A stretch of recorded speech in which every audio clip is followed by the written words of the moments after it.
Just off Point Tiburon in the San Francisco Bay, there's an old barracks full of dark stories. 1,000 sorrows and a hatred 10,000-fold burns between my brows. They're stories of ill treatment and unnecessary incarceration.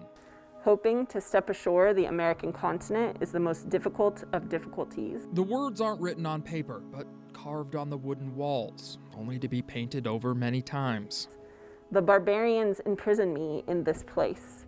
Even a martyr or a hero would change countenance. The stories are those of men, women, and children waiting to leave the Angel Island immigration station. It was not a welcoming place. There's no Statue of Liberty to welcome immigrants here. This was a place built to exclude.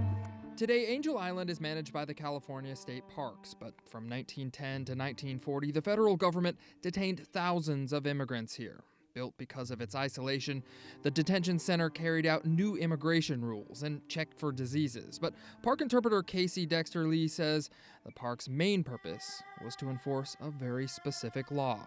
Their job here was to enforce the Chinese exclusion laws. This place was built with that in mind.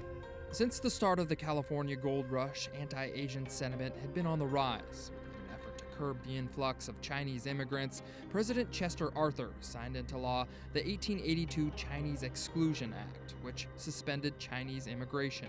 Here, the idea was to detain people to figure out a way to send them back. While they were at the detention center, Chinese immigrants went through harsh interrogation and demeaning physical exams. Oftentimes, they'd be living in deplorable conditions, and families would be separated and forced to sleep in cramped communal quarters. What we see represented in this room with Angel Island is similar to what's happening today on the southern border in terms of how we have children locked in detention. Edward Tepburn is with the Angel Island Immigration Station Foundation, which has been helping to preserve the Chinese immigrants' stories and remind visitors about the island's dark past. These poems were carved by Chinese detainees during the days, weeks, months, and in some cases years that they were held here on Angel Island. Because of its isolation, few outsiders could see what it was like inside the barracks, but the more than 200 poems carved into the walls offer a glimpse into the past. In some cases, they represent despair, desperation, anger, frustration. Today, many of those poems are painted over. The immigration station closed in 1940 and turned into a military training facility. In 1943, the Chinese Exclusion Act was repealed. Then following the end of World War II, Angel Island was basically abandoned. But it's because of these poems that the buildings still stand today.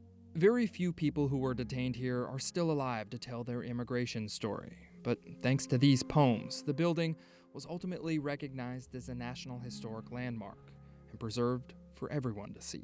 And our hope is that by coming here, they connect with the history, they connect with the stories and the emotions, and that sparks people to have conversations with their family members. From the Angel Island Immigration Station, I'm John Bartell.